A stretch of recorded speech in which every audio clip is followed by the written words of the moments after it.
Welcome everyone. Welcome everyone. We're going to be getting started shortly. We're just excited to have you all in this room with us tonight. Grateful to have this conversation with you all.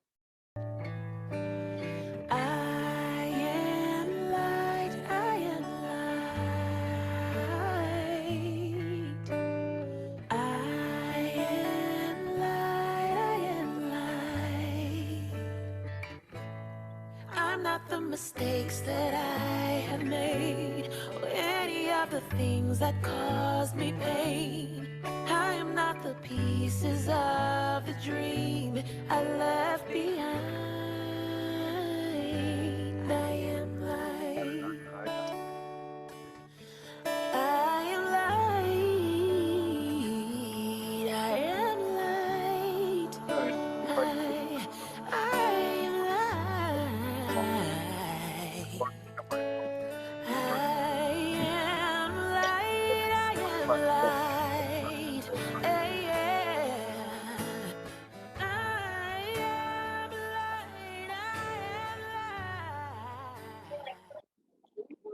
Welcome everyone. Welcome everyone. So great to have you all here tonight as we explore narrative shift, and we get to have an amazing conversation tonight.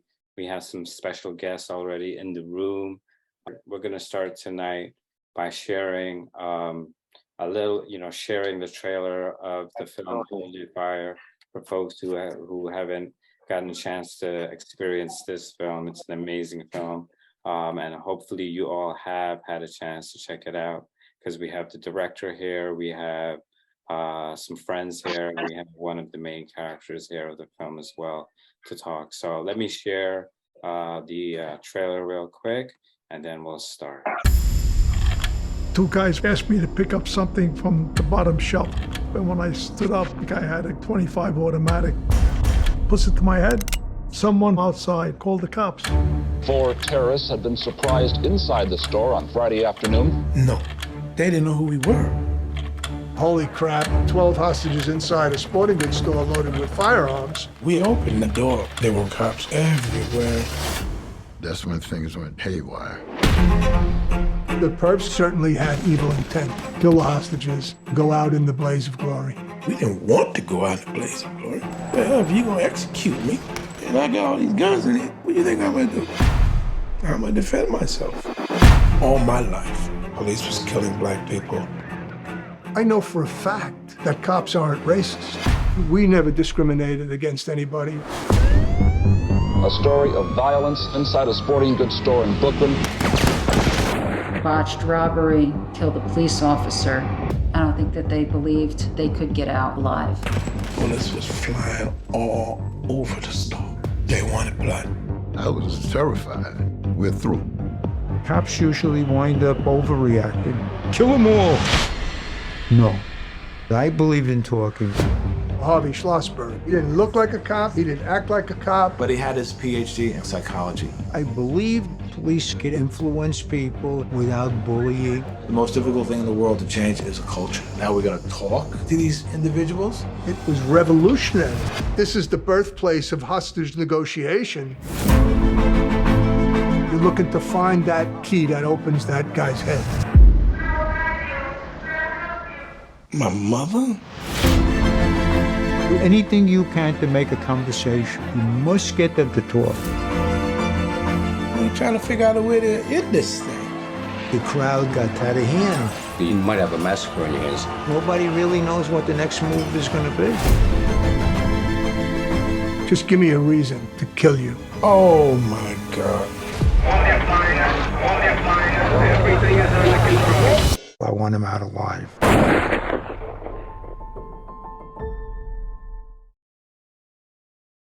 Yes. So great to see that. Well, welcome folks to Films Shaping Narrative. For folks who don't know me, my name is Manauvaskar. I'm an immigrant, I'm an artist, I'm a filmmaker, and I'm a recent painter, as you can see behind me. I'm a co-founder of Media Sutra, a company comprised of artists of color that use our superpowers for social good. And on behalf of myself and all my Media Sutra fam, past and present, excited to have you all here today to share this time and space with you in this metaverse called Zoom. It's great to see all the folks in the Zoom.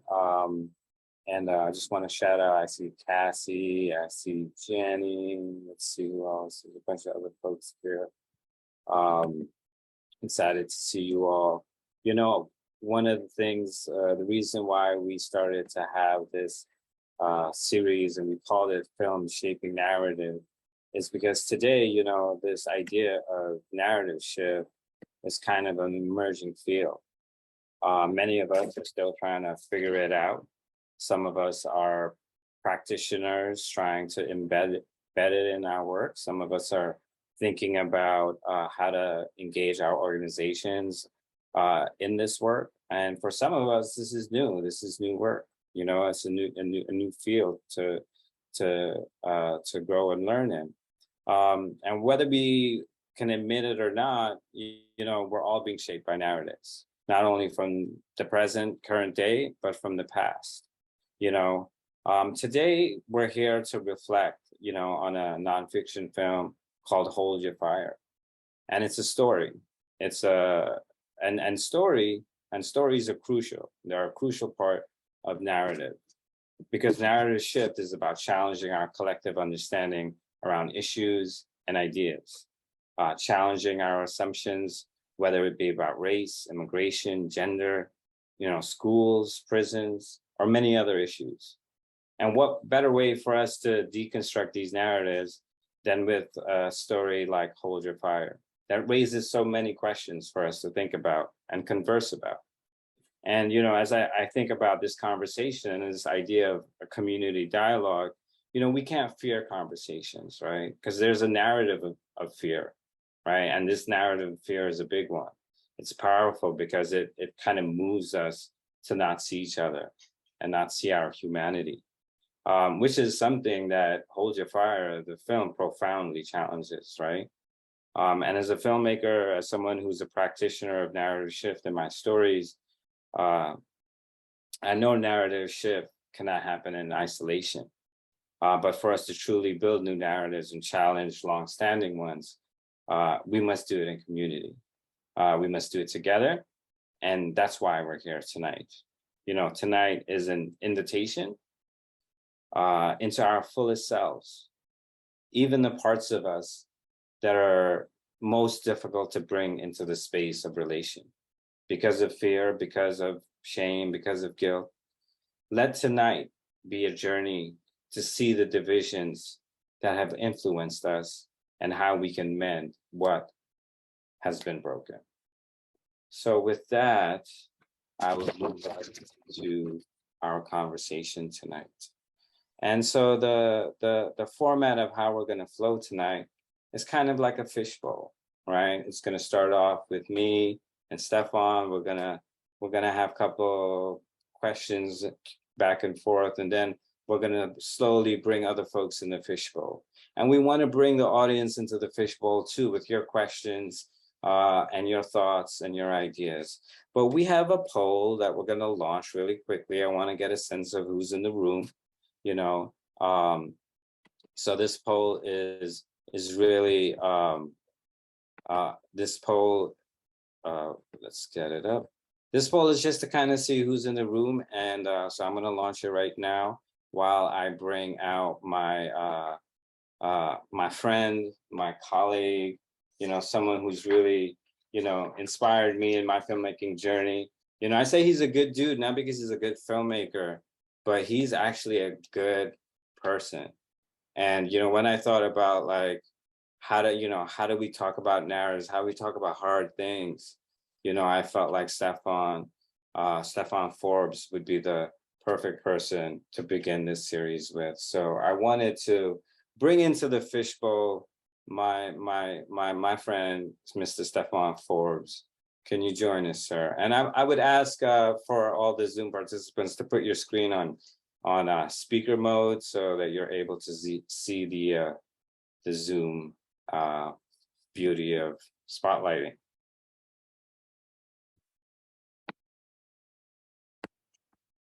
What's up, Stefan? How's it going, my man? Hey, man, thank you so much. I'm really honored to be here. I feeling like so inspired with your intro there. I feel like I'm in church here. I'm like getting healed. Oh man, I think you're the one bringing the healing, bro. I think you're the one bringing the healing with your work and just your vision for this project. Stefan, let's jump into it, man. Let's jump into it if you're ready. One of the things that, in the film world, there's been a lot of discussion about is responsibility as a storyteller, right? Who should make stories about particular communities? So I really wanted to know, what made you want to make this film? What was it about your identity? I'm making assumptions being white male, that made you feel like it would be, you would be able to tell, a story with such diverse perspectives. Yeah, that's a great question. It's actually for white filmmakers, but also for many other cultures, it's something we've been learning to ask, right? Is this story something I should even be telling? A lot of well-meaning white people jumped into Ferguson films, and George Floyd movies. And it's like, no, we have to step back and go through some questions here. Is this, am I thread jacking? Am I kind of getting into someone else's cultural, intellectual property? Does the world need my take on Harriet Tubman or Malcolm X? Is that even really my story to tell? And these are important questions for a melanin challenged person like myself. What I think we've learned is we need to go back to our own cultures. We need to go interrogate whiteness. We need to have these really difficult conversations in our own culture and in our own spaces. And dude, there's nothing harder than talking about race with white cops, but I felt like as part of this project, that was really my mission, to go into these spaces that it would be super hard for a filmmaker of color to be in. But me as, kid who grew up around the Irish Catholic dudes, I was an altar boy. I played Little League with them. I know those guys, and in some ways I love them. And I feel what they go through. I know what their model of manhood and violence and how they were raised is. So I can get in there and have these super difficult conversations, kind of see that as my mission. Another thing that I thought about was, is this a celebrity story that I'm making money off? No, nobody knew about Shu'aib's story. Nobody had heard of Harvey Schlossberg, this incredible Jewish intellectual pacifist who went into the NYPD, a macho, authoritarian, militaristic society, and preached radical pacifism. When I heard about him, I was like, what? Like, I'm in. I want to learn about this guy. I want to do this research. And so it was a melting pot, a melange of cultures. I don't like that word, melting pot, usually, but it was like kind of a gumbo. It was spicy, and it was a lot of cultural conflict. And a lot of it dealt with the culture wars in America, which I've been studying and trying to speak to for decades now. My last film, Boogeyman, about culture war, about racism, about the politics of fear, about the other. This stuff was kind of, I felt in a world that maybe I could contribute something. So I took that leap. And, I would say lastly, I've been studying white people for a long time. One of the things I see us do is we want to avoid those messy conversations about race. We want to slap that black square up on our Twitter and be like innocent, be pure. And we fall prey to this narrative around innocence and guilt about racism, that it's about people. It's about, oh, that person's bad. That's Bull Connor over there. But this person is, totally righteous.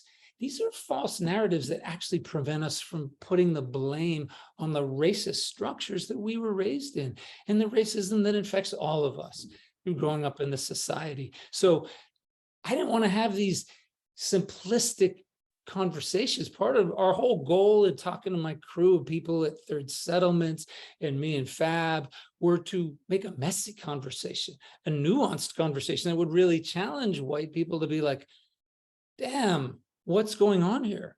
Here, these cops might say something super racist, but they're also critiquing a system of power in other places. Like, it's a very uncomfortable film for white people to engage with. And that's why I'm so excited to be here today with people like you and Daniel Coles, who can help parse some of these issues for us, Yeah.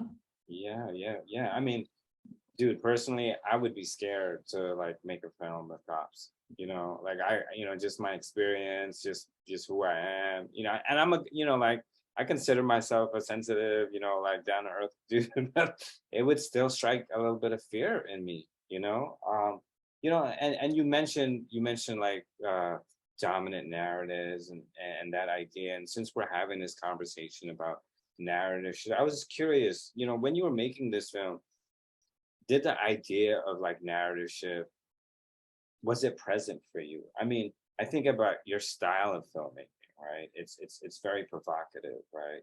It's sort of a film style that's meant to spark conversation, right? So I was curious, did narrative shift, or just even the idea of like changing assumptions around ideas or issues, was that present for you as you began this piece? And if you could share a little bit about that, I think we'd love to hear. Hell yeah, in every frame.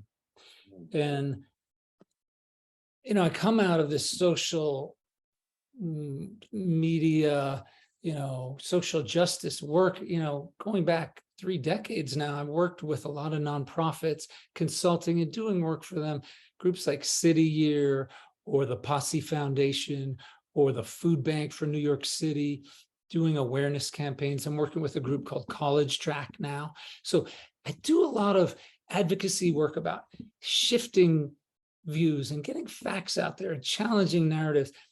But in my feature doc work, I really don't want to do advocacy work. I want to do work that brings in multiple viewpoints, has a multilateralism. Now that can sometimes be like a namby-pamby kind of both sides are right kind of thing that I really don't want to work like that. I want to do a much more confrontational thing, like you said, where I let people speak, I do a deep listening, and then I put their narratives up against each other. And I don't comment a lot. And that's why someone like Daniel Coles is going to come on and he's going to take these teachable moments out of this film. Because when I talk to a guy like him, I'm like, yes, that's why I made this, to spark these conversations. But it needs a certain skillfulness, right? But if you dig into some of these moments, even in the trailer you just saw, where we saw the 4 pictures of Shu'aib Abdur-Raheem and his friends, almost like mugshots.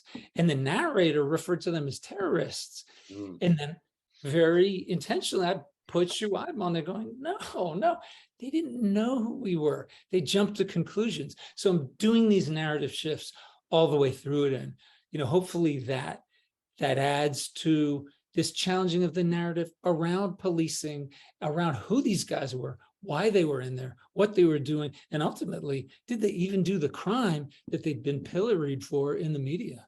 Yeah. No, I hear that. I mean, it's so refreshing to hear that, you're consciously, in the process thinking about this as you're making the film. That it's really interesting to hear. So good news. 60% of the folks who are here today have seen the film. Okay, that's good news. And the other 40%, guess what they said, Stefan? The other 40% said they're going to watch the film after this conversation, right? Because the portal is open till midnight tonight, Eastern time. So please check it out. Tonight's going to be your last chance to do that. Actually, we can let it go a couple more days. I just found out. So we can let it go through Friday if people need a little more time. And if they want to share it with friends in the movement to get some of this out here, we made this film to spark these discussions. If you want to share it, if you're on this call and you want someone else to see it, maybe even host a screening, go to our website. We will give you this film to go do the work that you do in raising consciousness. Beautiful, Stefan, beautiful. I think it's time to open up our fishbowl a little bit. I mean, I think there's more space in this fishbowl for people. So let's bring in Daniel. Let's bring in Daniel. And while Daniel is here, we have another poll. We're trying to like really engage you guys in some things here. So we're gonna launch this other poll, but I wanna welcome my friend Daniel. Daniel, could you just give a little greeting to the people here today and just tell them a little bit about who you are? I just want to make sure they know who you are and why you have such a beautiful smile. All right. As I am with two beautiful people talking about a film that, sort of moved me in all kinds of ways. Yes, I'm Daniel Coles. I'm with the Morningside Center for Teaching Social Responsibility. I am a former New York City public school teacher, as well as an actor. And, I left teaching and came into Morningside Center on one level a bit wounded, I would say, because of the institutional violence of the DOE. And not sort of singling it out, but as a institution within our culture, right? All of these institutions are enacting different forms of violence. And so coming into Morningside, which actually started came out of the anti-war protests in the 80s with the nuclear arms buildup that was happening with the US and Soviet Union. There was a group of educators for social responsibility is what the group actually named themselves, because they wanted to intentionally teach children the kinds of skills that you would need to actually de-escalate conflict, resolve conflict creatively, but also teach children that they are that they have the capacity to create change, right, in society. So I'm very proud and happy to be a part of that organization. I did come into it at a time when I had experienced a tremendous loss in my life through violence. My nephew had been murdered, and buried him a couple of weeks before I started with the organization. And I can't think of a better organization to come into because of the processes that we use. It really aligns so much with this film. And I'm really, grateful that this film offers us an opportunity to talk about, how do you deal with violence and harm when harm is caused, and how do you not replicate this type of violence. So we do that a lot, that work within schools. And so the other thing I guess I would say about the film and watching the film. Yeah, I would love to hear. I mean, this is your first time seeing the film, right? Yeah. I mean, I watched the film and then I watched it with, shout out to my wife who's in the audience and who's in the audience. We watched it together. And so, yeah, I mean, there's so many, I say like points of entry for me into that film, as a Black man, and looking at the four men who went into that, not even almost, young men, very young men who go into that store. So sort of relating to them, relating to the community and their response, relating to these ideas of manhood that are actually, promulgated throughout the film. And then having Harvey, who is, seen as a person who is countering those stereotypes around manhood, as well as Ben Ward, So lots of ways in which that film is resonating. And we actually try to, like I say, bring those ideas into the schools where we're teaching, because the schools are microcosm, right, of the larger society that we're in. Absolutely. Well, I just want to reflect a little bit on the poll that we just sent out. We asked folks, how did this film make you feel, right? And 50% of folks said they're inspired, right? 10% said they were hopeful. Nobody said they were angry or sad, but 40% of folks said they're sitting in inquiry, right?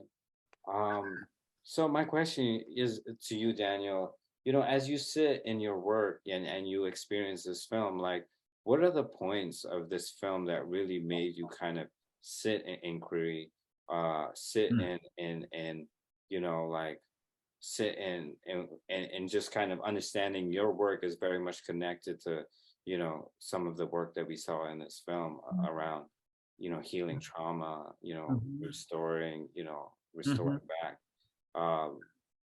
So I was just curious, could you tell us a little bit?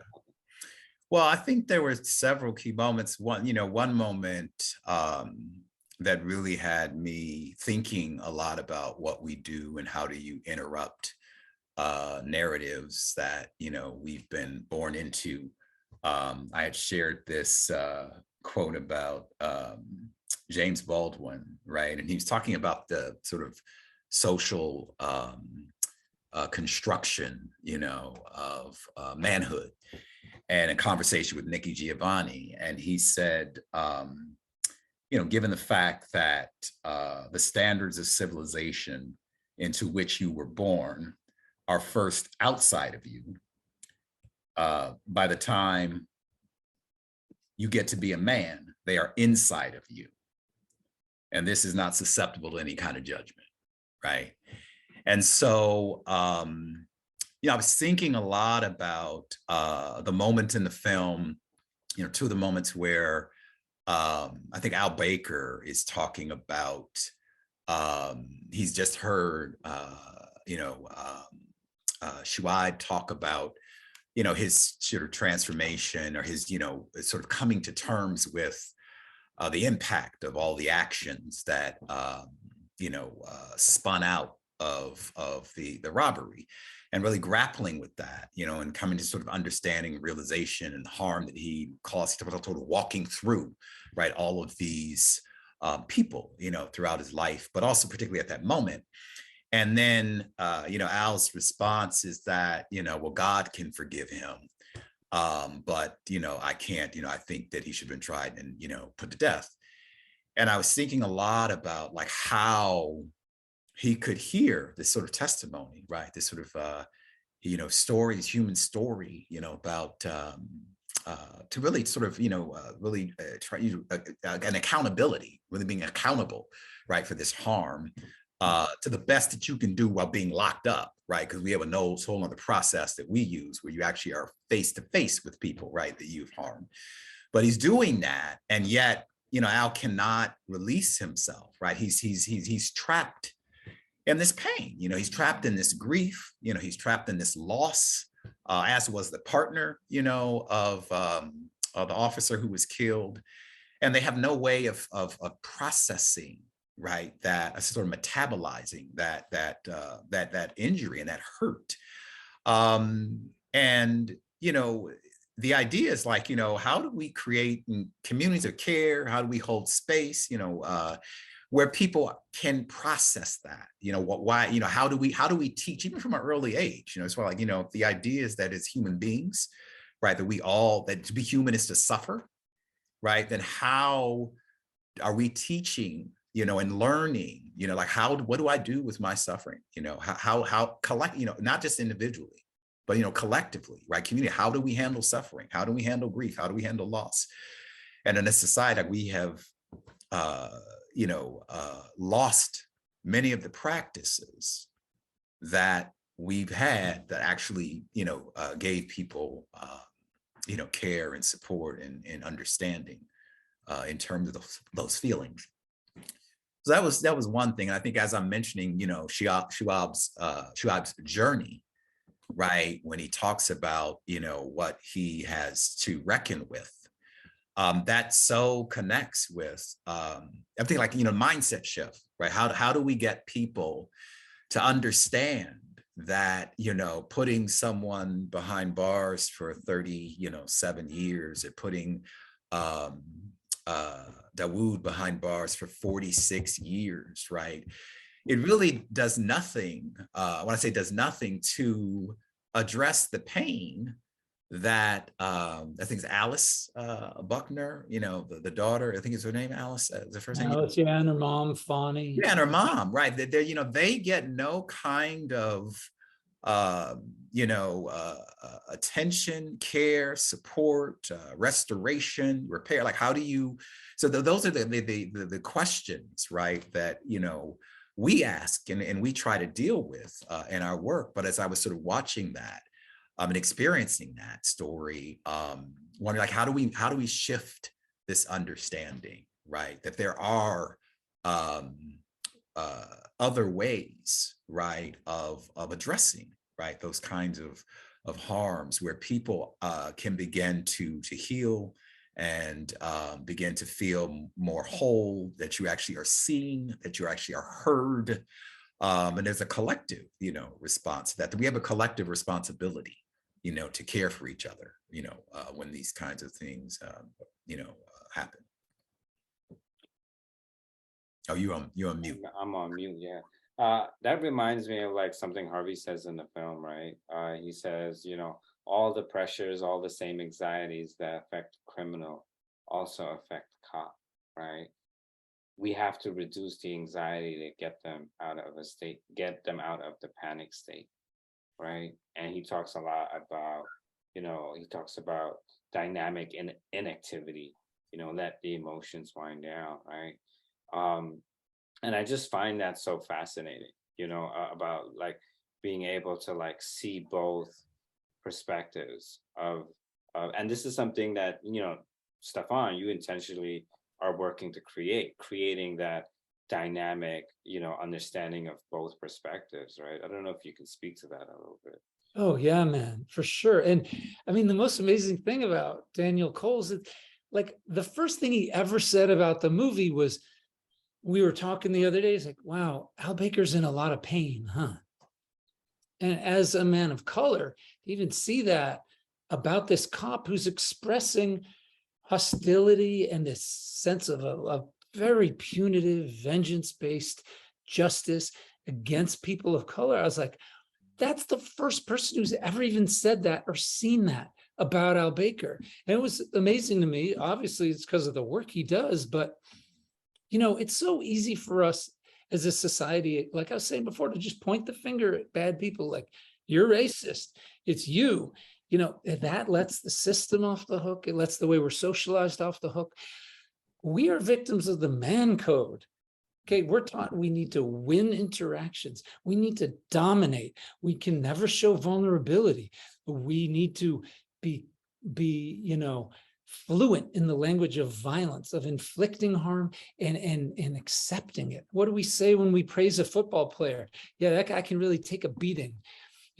It's these narratives around violence where we've been socialized into it, that Daniel can look at Al and say that he's actually suffering.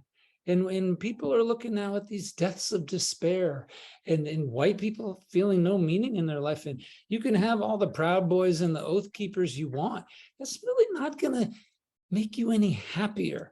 And I think people are doing really good work now around realizing like this racism that we see all around the country, it isn't helping anyone. It's just letting the system off the hook for the travails and the sufferings of the white working class. And for 400 years, all the alliances that we've needed to make between white working people and people of color that would actually change America, that has been the fear of the powers that be. So I don't just want to point the finger and say, oh, these cops are bad. I want to go, why are they unable to see the humanity of a person of color? Why are they able to intervene and save a white guy when he's carrying a machine gun and the white guy gets out alive? How do we shift their narrative and really look down deep into the pain and the grief that they clearly talk about in this film? Al Shepard says, first you grieve, then you want to go kick somebody's ass, make somebody pay. So they're putting this unacknowledged and unaddressed grief directly back into violence. And if we can see that, and if we can humanize them, then we can start to deal with the root of the problem and how we do policing as a society today. And the crimes that aren't being done by them, for them, but as a white person, those crimes are being done in my name. So I need to get in there and start to figure out why. Mm-hmm. Mm-hmm. Wow. All right, I'm gonna just pause for a second. I want to expand the fishbowl a little bit. But before I expand the fishbowl, we're gonna, as we get ready to bring in Shu'aib Abdur-Raheem in, I want, I want to go back to that poll, right? It said 40% of folks on this call are in inquiry. I'm curious, this is just, not planned, but I'm curious in the chat, the folks who said still in inquiry, I'm curious, what are you in inquiry around? Help us understand what inquiry you're sitting with as we expand the fishbowl magically through Zoom to include Shu'aib Abdur-Raheem. Brother, it's a pleasure to have you here and an honor. Let's bring him into there you go. Well, greetings. I just wanted to give you an opportunity first to just greet, the folks here in this room. So, I would love for you to just say a few words, just to welcome folks here. First of all, thank you for the invitation. I raised my hand because you asked the question about why 40% of the people were still inquiring. And it seemed to me that matches the 40% that haven't seen the film, so I don't think that should be a major concern. I would just, seem to be consistent. All right. Maybe. Maybe, hopefully that's the only. Yes, I just want to thank everyone. This film has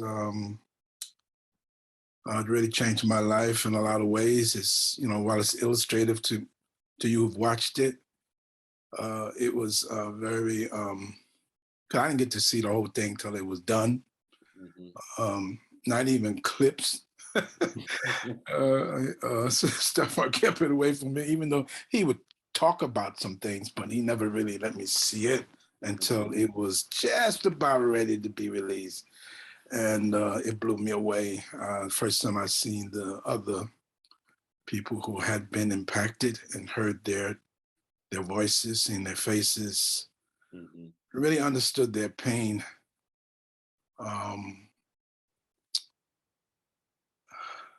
Yeah. That day was the worst day of my life. I made the worst decision in my life for all of the right reasons. And that may sound contradictory, but it's the truth. We were clearly motivated by a sense of fear and apprehension that was genuine. And it is in those states of trauma that I've come to learn over the years as a result of this and during my incarceration, that when you're in a state of fear and trepidation, it is where you're most vulnerable and more likely to make the wrong decision, for all the right reasons. And, wanting to defend myself and my family and my community from an imminent danger and threat, feeling frustrated, unable to, at the moment, to see any other solution.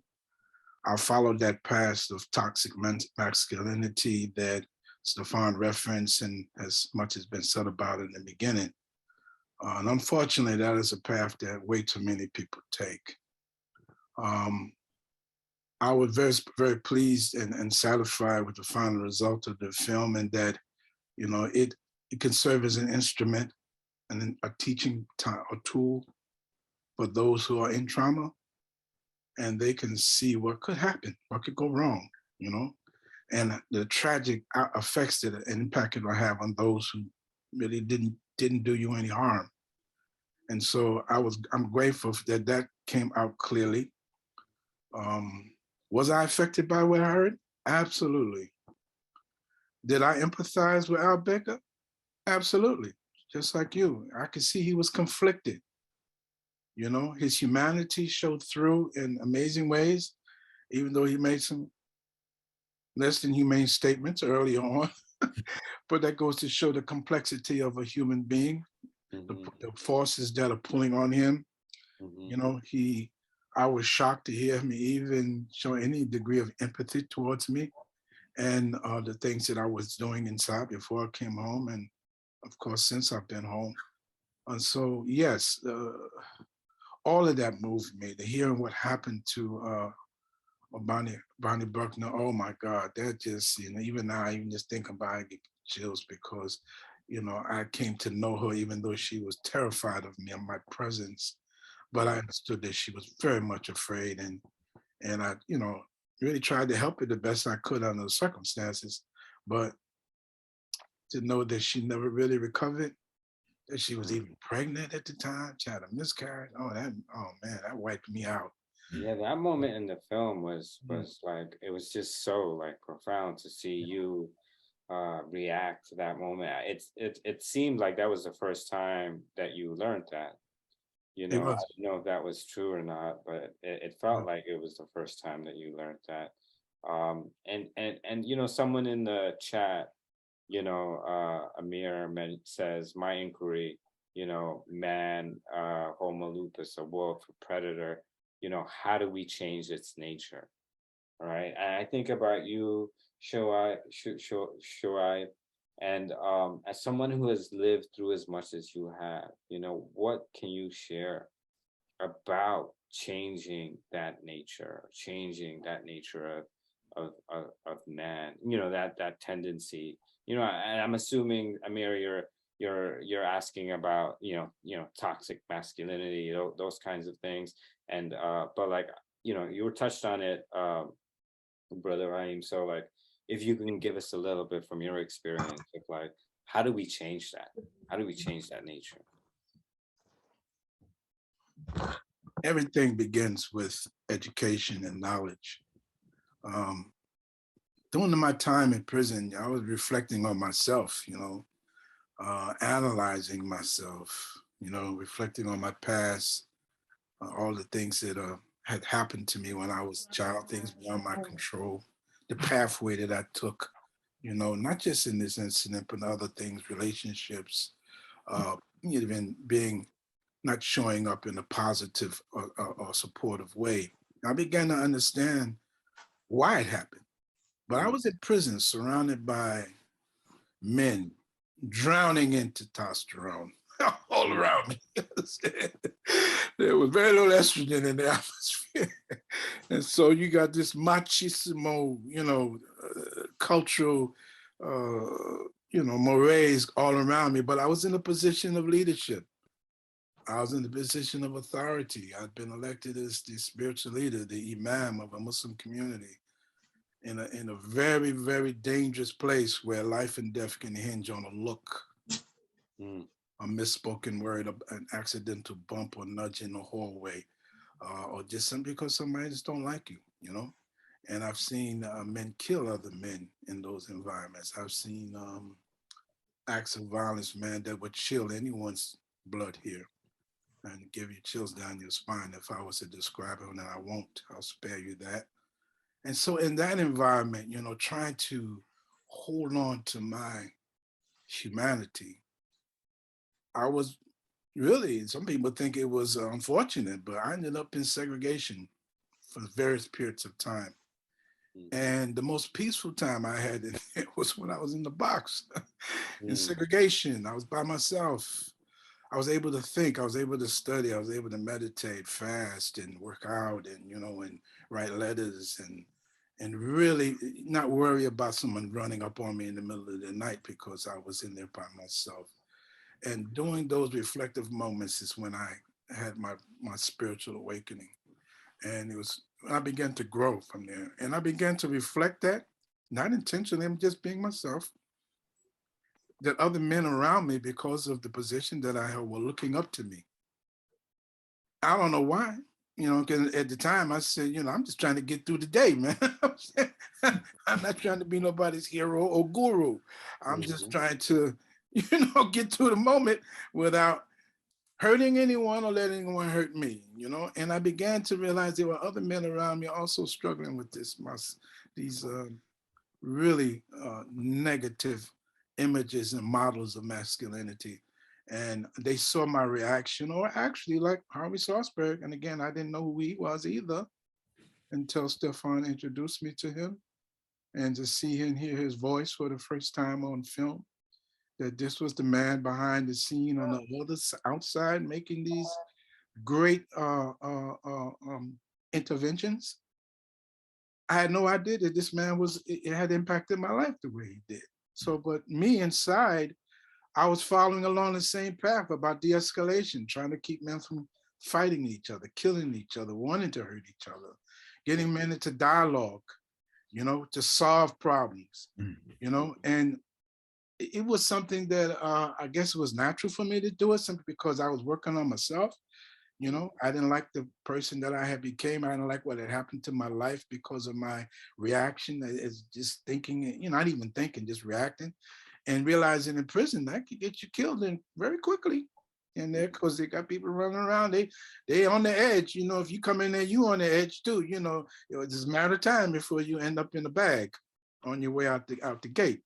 And so, to keep my men around me alive, we had to begin to talk and communicate.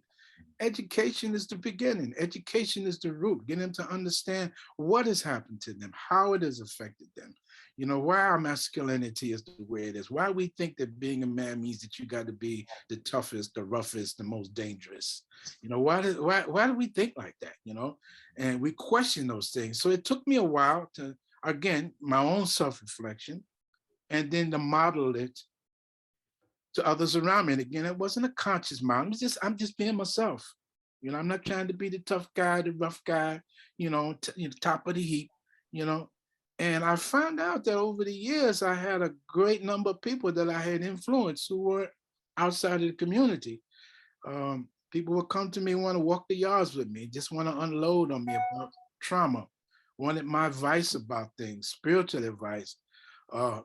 Christians, Jews, everybody around me, even the LGBTQ community, the gay men that were inside. I intervened. I said, leave him alone, man. What are you talking about? You want to kill him? Why? Because he's gay? It's none of your business. Leave him alone. It's none of your problem. And, because they were being brutalized. I don't like bullies. I never liked bullies in my life. I'm the oldest of 8 children in my family.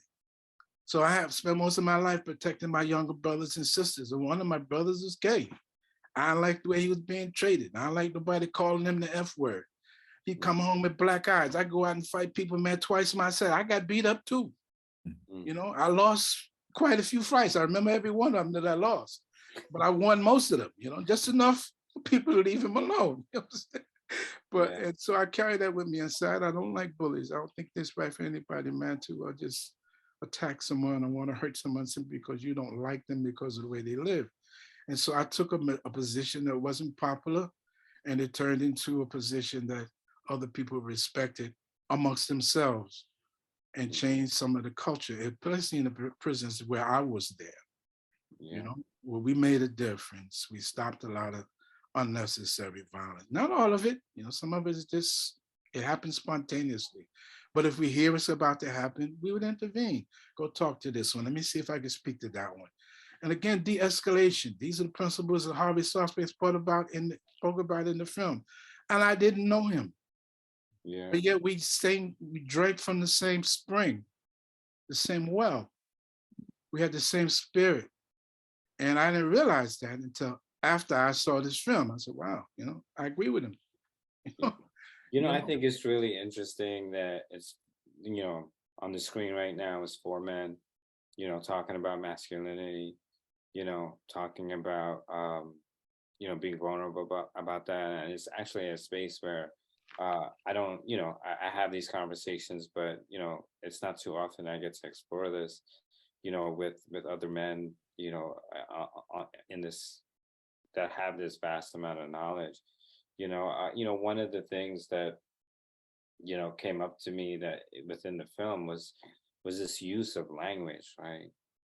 This use of like provocative language around talking about sissies and this and that, and just throwing that out there, so I wanted to, toss it back to Stefan a little bit and talk about just kind of understanding, the notion of like how language impacts people, how language carries these narratives that we're talking about, right?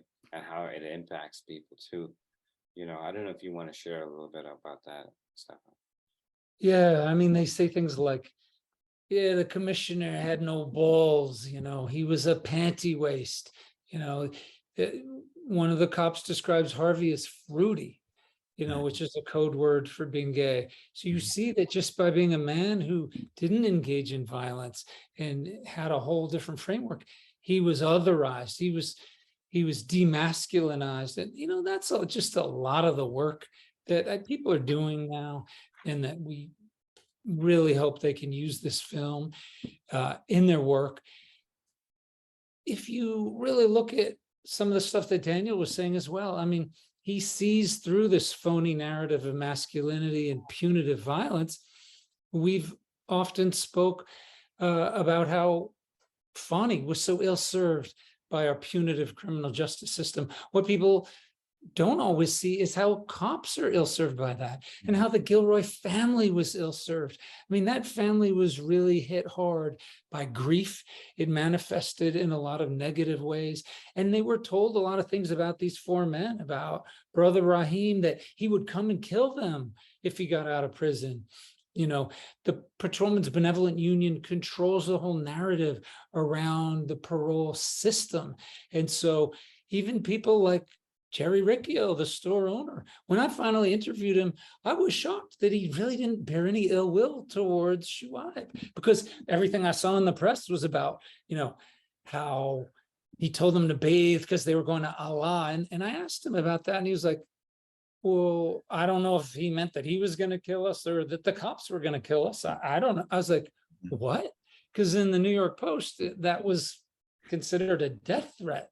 It was like this Bismillah kind of thing that they're about to be executed. And it was just total yellow journalism. But it was so fascinating to me that when you really dig into some of these stories, you learn how we think that punitive justice has all this rigor.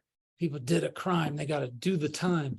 And then you learn, actually, no, a lot of people who have harmed others think it's easier to go to prison than go through a restorative justice process where they have to sit down, face people, hear their grief, deal with their emotions that as men we hide away. It's like, ooh, they don't want to do that. And it's amazing too that in the film you even hear someone like Al Baker, who is so foundationally part of this traditional system of justice and policing, say, hey man, it's a different kind of strength. The strength to resist violence, to not get sucked into that. I think we can really redefine manhood in that way. And I'm interested in what Daniel would say about that, because I know that's the hard work. He's one of the people out there doing every day. Well, one of the things that came up for me when I first saw the film, and the ways in which, both a lot of the men on the in the film were talking about processing their emotions, right, or not processing their emotions. And I said before that the fact that no one asked Brian, I think, about how he was doing is not a surprise to me, because I don't think, they have no capacity themselves, right, to help, right? Because I said how many situations I've been in myself where I feel like, men have a lot of, they struggle, with feelings, and connecting to their feelings, particularly if it's something emotional. So, it struck me, was one of the schools that we work in, Brooklyn Collaborative School, which is a middle high school. And there's a film we have about, well, actually the film they made about their restorative practices work. And they're interviewing a couple of middle school boys who got in a fight, and they were doing a restorative circle with them, restorative conference. And what one of the boys says is that, people say for boys that they need to be tough and they can't really talk about feelings or anything. I feel like I'm allowed at this school. I'm allowed to at this school because they encourage, like during crew, which is their advisory, to talk about your feelings. I think that makes it a peaceful school. I think a lot about, here we are talking about cops and, how they, sort of their culture, and And then we're, dealing with, Shu'aib was talking a lot, even about when you talk about the discovery about that your father is your father and the feelings that you had around that.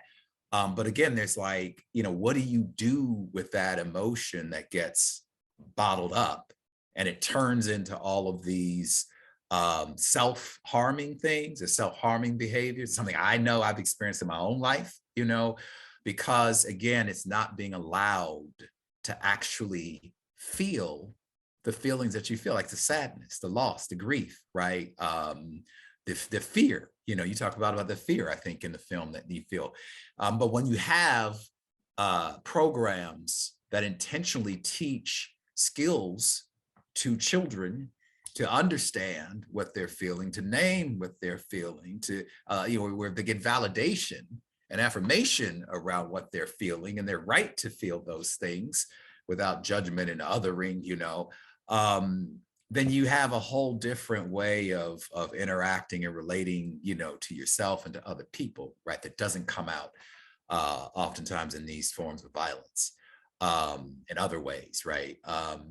So I think that for me, that has really been a part of my journey, as I talk a lot about my own healing, as well as I feel like really being able to talk about, what I feel like I'm carrying on my heart, but you have people in the community around you that actually make space for that. Yeah, and I think it's a really interesting question too, Amir's whole point that, is man the wolf and innately aggressive? And I have to push back against that, because I don't believe that for a minute. I think it's this false Hobbesianism that's been put forth in our society that's really a function of capitalism in many ways. We're taught to be in competition with each other. There are plenty of societies that handle things very differently and in which men were seen very differently as well.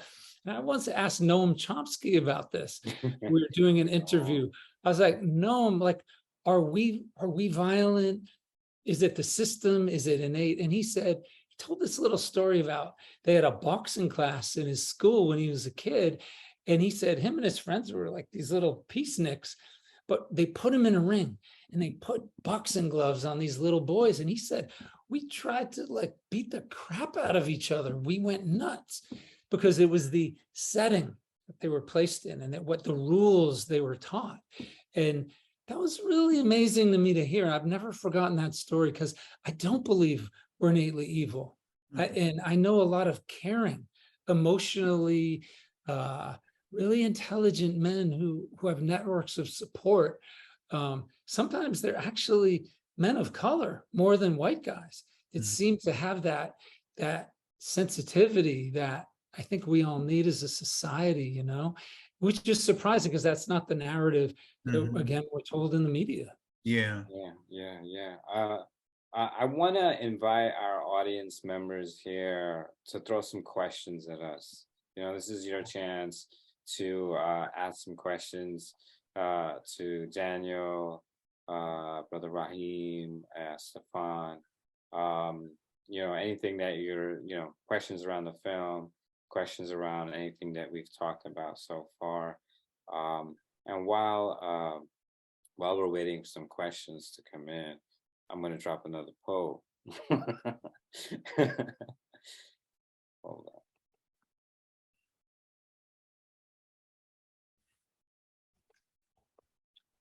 I see this question about the culture that's all about binaries. And we talked about that so much while making this film.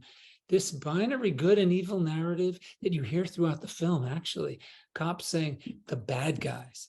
They love to say that term, the bad guys, so I love that Tej put that in there. We really were trying to question that and make the conversation a little messier because, is someone evil? Are we the worst thing we've ever done? Or can we afford each other a little wiggle room here? Because that's where all the interesting conversations happen.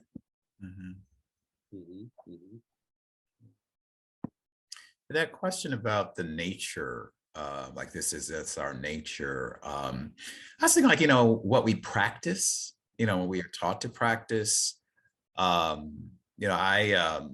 I'm really grateful for this sort of words of gratitude that the Onondaga people sort of created for their community, where every day before this gathering, these are the words that come before all else. And the first part of it really talks about or speaks to the idea that as a people, right? And as you look at the gathering and you recognize that the cycle of life continues from all the different, from the youngest to the oldest. But the first part of that is that, you know, we are basically instructed to live in balance and harmony with each other and all other relations.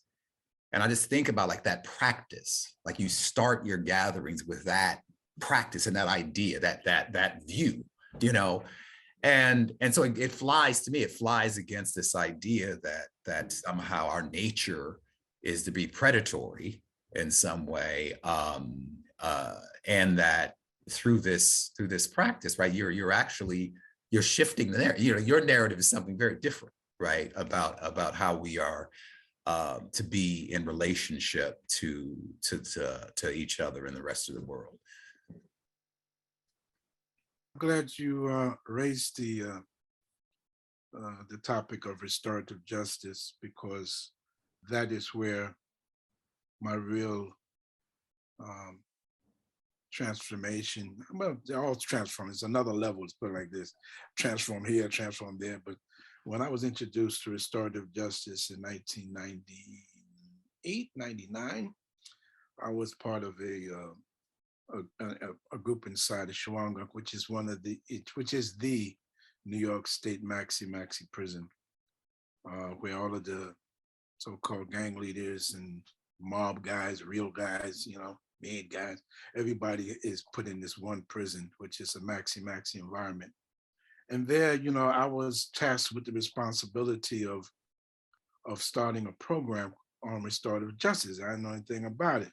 And someone gave me a book and gave me some articles to read, and man, it blew me away that there was such a thing as restorative justice, by which we can adapt as our way to begin to enter conversations with one another around, excuse me, this Polish, into conversations around healing. Because all of the men that I was dealing with over the years, you know, of course, from a spiritual perspective, having to do with sin, having to do with shame, you know, these are things that I was very familiar with in my own self, for that matter, you know. But I was also a spiritual guide and advisor to men in the community and men outside the community. So when we started this restorative justice group and started talking about ways of creating peace and restoring peace in the community, but more importantly, ways from which we as men who have all, because Shu'aib is a maxi, so 99.9% of the men who were there were all there for very violent crimes. They were considered the most dangerous in the state of New York and had been labeled as such. And I was surprised the number of men that signed up to the group. And it became a support group. We started out, the initial name of the group was the Victim Offender Mediation Program. I was the founder and co-chair of the group. And I was being inspired to do so by correspondence I was having with the University of Minnesota, which at the time was very much in the forefront in the field of restorative justice. And so they sent me a lot of material. And I read, that's one thing about printing, a lot of time.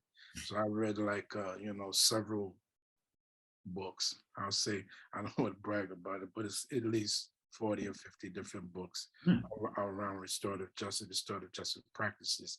And so I was trying to incorporate it into a program, really motivated by myself about how to be able to apologize to the people that I've harmed.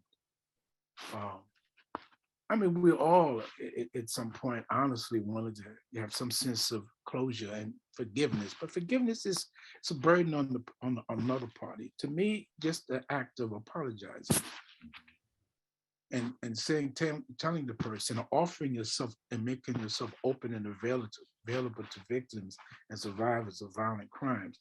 I was inspired by a group called what was it, the survivors of murder victims, survivors of murder victims. There's a group of family, most of them were women, and they wrote to us, and they were doing groups around the country and other prisons, going inside, meeting with men, talking about what it was for them, and how they were impacted by the loss of a loved one. And some of the questions that they had were really shocking and simple. I also saw this documentary called Face to Facing Evil, which was, I think, 2020, or one of the other did a film on it. That really moved me because one of the characters in the movie was in New York State. A man who had committed a robbery and then shot the person behind the stand in a hotel, and yet while the person didn't die, he wanted to reach out and he wanted to come meet this person that shot him. And he had simple thing. He said, "Why did you shoot me? I gave you the money. Why was there?" And the guy broke down. It was an Eastern Correctional Facility where I ended up being before I came home. And so those types of stories moved me. Another story that moved me was the story of the reconciliation, or at least the meeting between Yusuf Hawkins' father with one of the young men who had killed his son. A lot of people, I've seen the documentary about it and the movie about it, but they don't mention that part because this happened after the young man came home. And I knew him. We were in the same prison together. And he was also one of the men who was in my group and wanted to get in the group, had a waiting list. My group became so big and these were the men that came and talked openly about the things that they did and what they would like to say and what would they say to the family? They wanted to say something. They wanted to make amends. And so that was the only program that gave them that outlet. And when we started writing letters to the Department of Corrections in Albany, wanting to open up the window for dialogue, because the victims organizations said that they wanted to come in to meet with us. New York State shut it down. They said, no, we're not going to open that door. And so that, we ran into a brick wall there, but we didn't stop. Instead, we turned the group into a support group with men who wanted to talk about it and wanted to share. And you said something very important, man, about the need to communicate, the need to talk. I read a book when I was in there written by a gentleman named Terrence Real. And the title of the book is reflective of this conversation. The title of the book says, "I don't want to talk about it." This is a male response when we are confronted with our feelings. We don't want to talk about it. And so I read this book and I used this chapter by chapter as one of the things that we use to get the conversations going amongst the men. And we went back, talked about childhood trauma. We talked about what happened. We put ourselves, turned the tables, and how would you feel if it was your loved one that had been killed? What would you want to hear? And these are the things that help to move them. But in the midst of that, I was going to the parole board. And I finally got the notice I was coming home. And then the PBA threw up this gauntlet of barrage of ugly media to stop me from coming home. And as a result of it, I had to go back and have what they call a rescission hearing. There's a little noise happening, I think, when you're hitting your microphone or something. Okay, my sorry. Thank you for pointing that out. All right. So it was during the rescission hearing process, you got a chance to see the evidence of why they want to keep you retained inside. And I read for the first time victim impact statements from the family of the officer. Oh my God. Here I am, the chairman of the Restorative Justice Committee, and I'm reading something and I'm preparing men to deal with the families, even writing draft letters myself. And I was completely floored and left speechless by what I read. It really touched me and moved me. I canceled the group for about a month. Not just the group. I tried to stay in my cell. I'm a paralegal. I was in the law library every day. you know, so I couldn't even, I had to give a couple of my cases away to someone else. I couldn't function after reading these letters. They were so powerful and so heart-wrenching. And what moved me the most was the realization that here it was over 35 years after this incident, that these people were in so much pain. Their trauma had not been addressed. So the same reaction that you saw when I heard about Fanny Buckner is similar to, but much more powerful at that time, reading those letters. I could hardly speak. I couldn't stop crying for weeks. I prayed 5 times a day, every day, as part of my faith. And my prayers were longer and deeper and more personal than ever, because I just did not see how or what to say. But I knew these people, I was feeling them and the pain of what they were feeling 35 years later over the loss of their loved one, over actions that I'm responsible for. And so that weight upon me, you know, really almost shut me down. And I say shut me down. I came close to a nervous breakdown because I could hardly function. I couldn't go to work. I had to send the officer who ran the law library, he came to my son and said, "You all right?" I said, "No."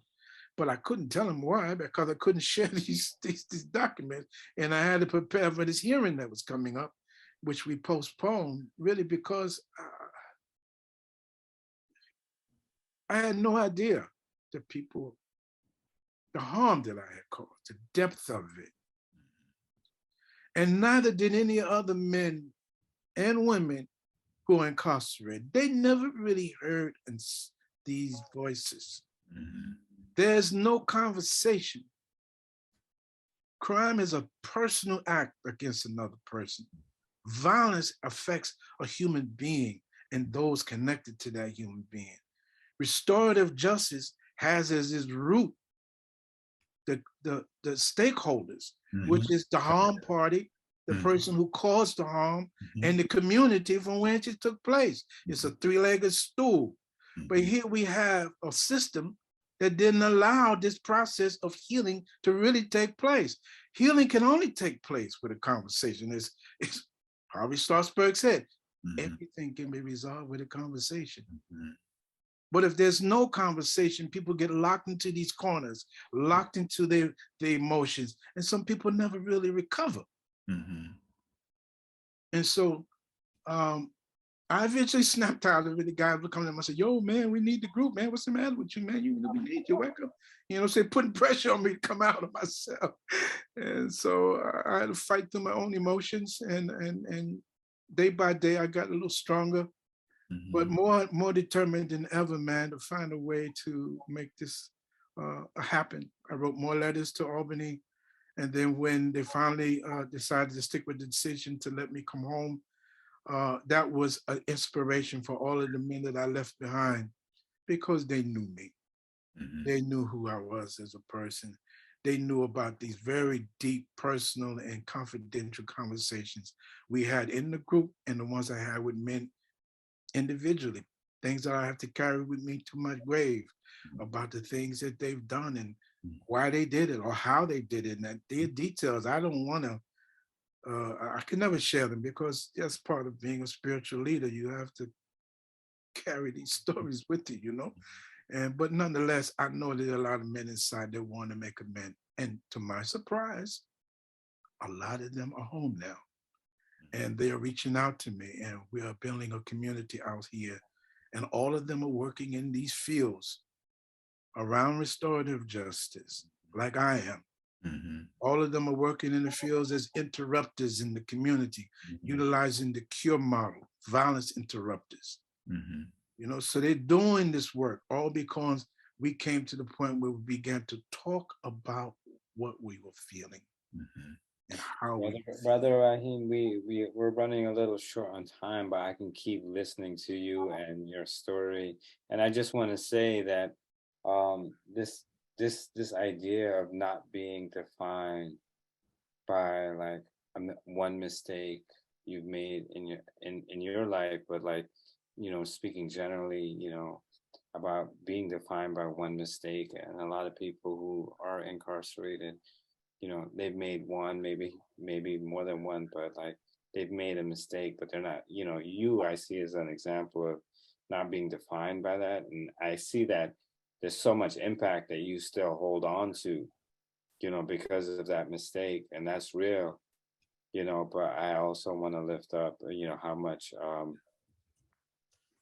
you represent of not being defined by that. And I acknowledge you, and I acknowledge your story. And I wish we can keep going, but I do want to say, you know, since we're here talking about the film, and folks will continue to be in conversation with you all, because you know, in the last poll we did, you know, people got upset that we didn't have more than one choice for the poll option. And the poll was, in what ways would you like to engage with this film after this conversation? And people were upset that they couldn't choose more than one, but that's a good thing.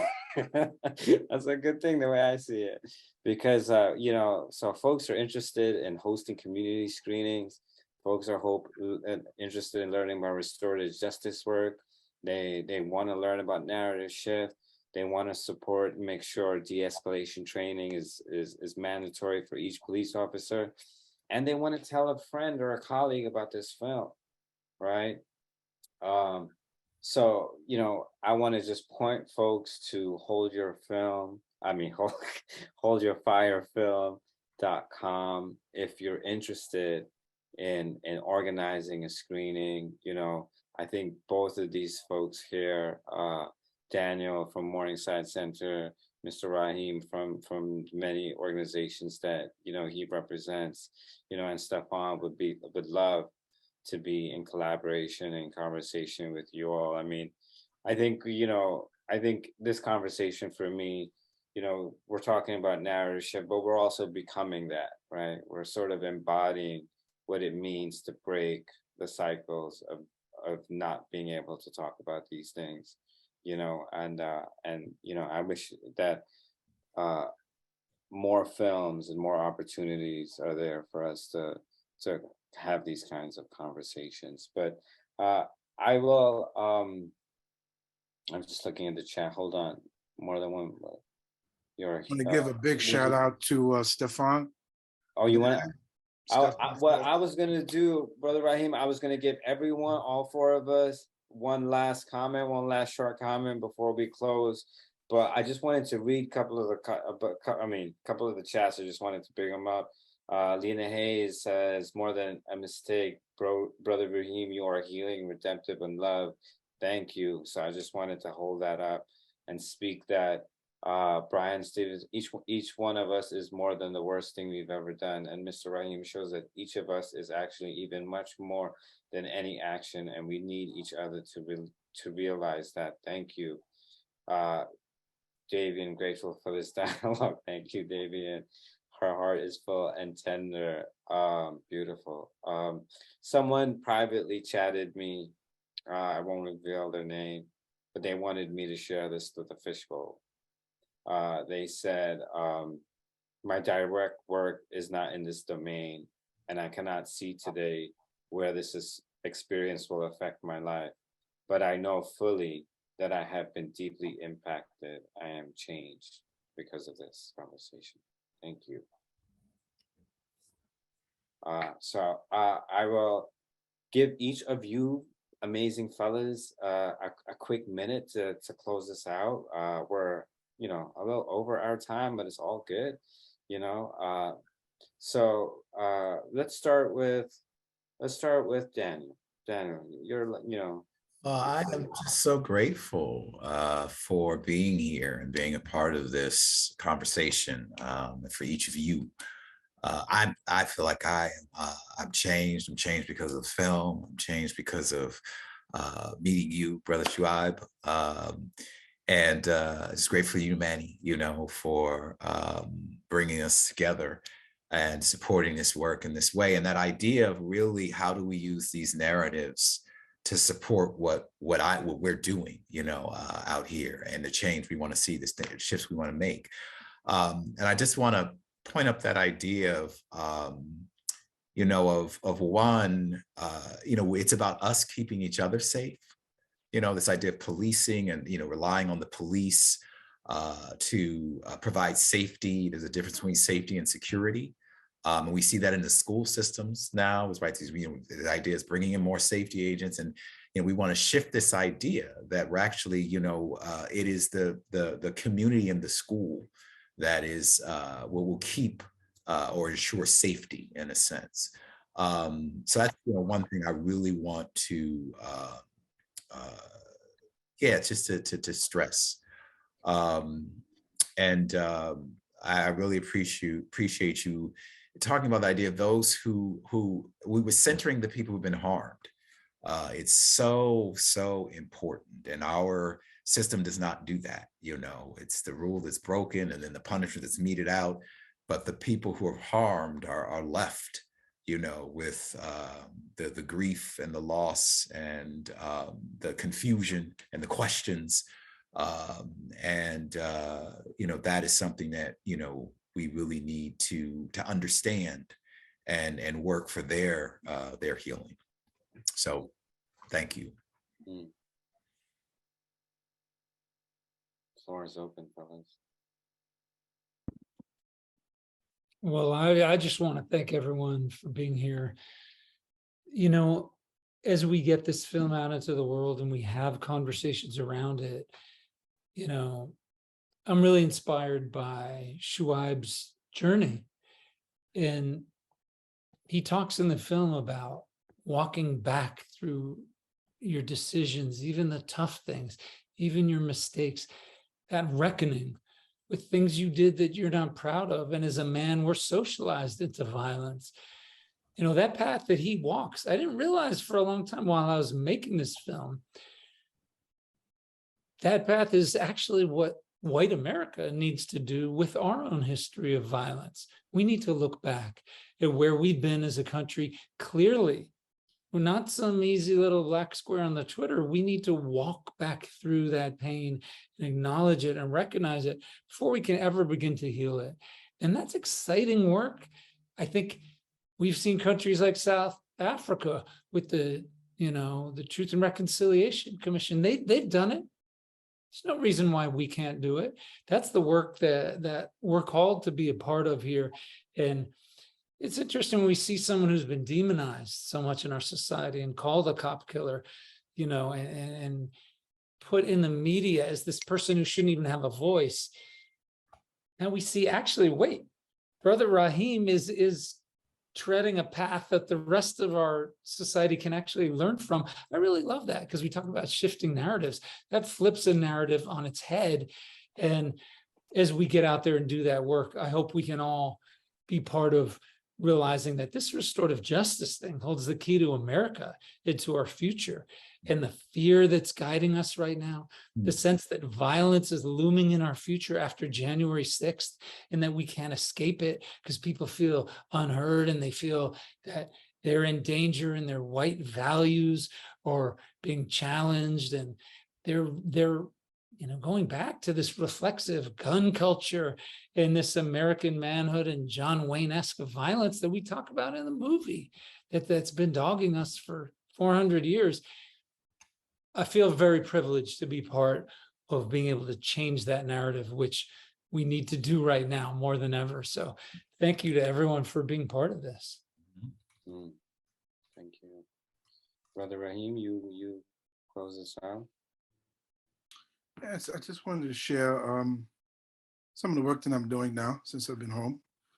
You know, I'm a trauma support manager. I work with all of my clients are survivors of violent crimes. We work with an organization called Common Justice, you know, where the focus is around restorative justice, which is the spirit of our organization.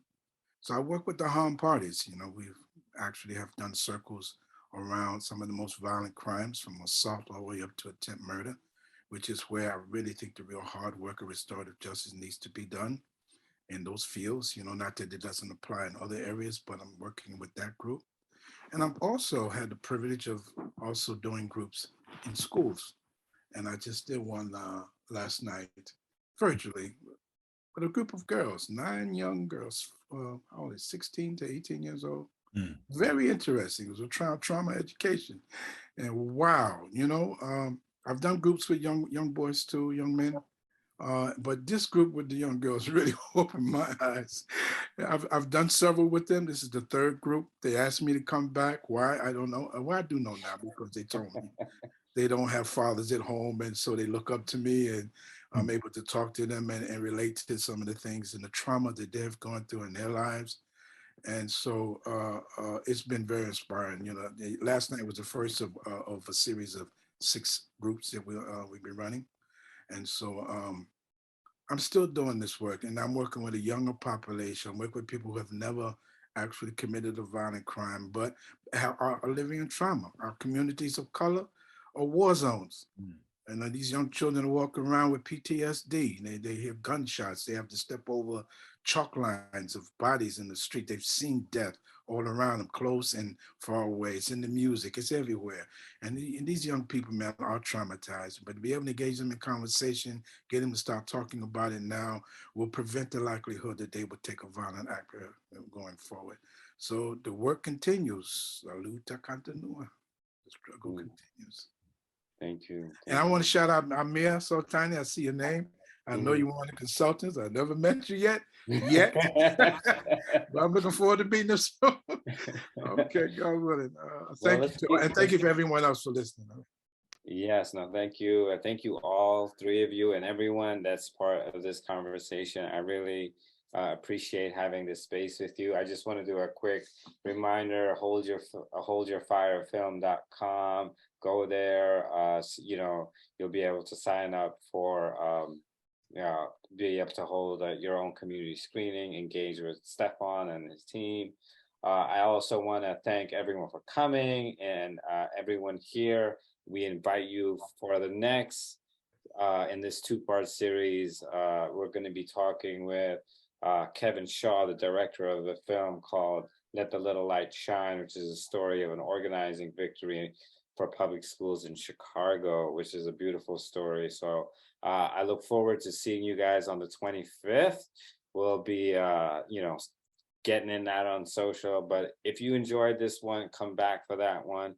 We're going to continue having these conversations about shifting the narrative. And I just wanted to thank you all for coming here tonight. And, I really thought this was beautiful.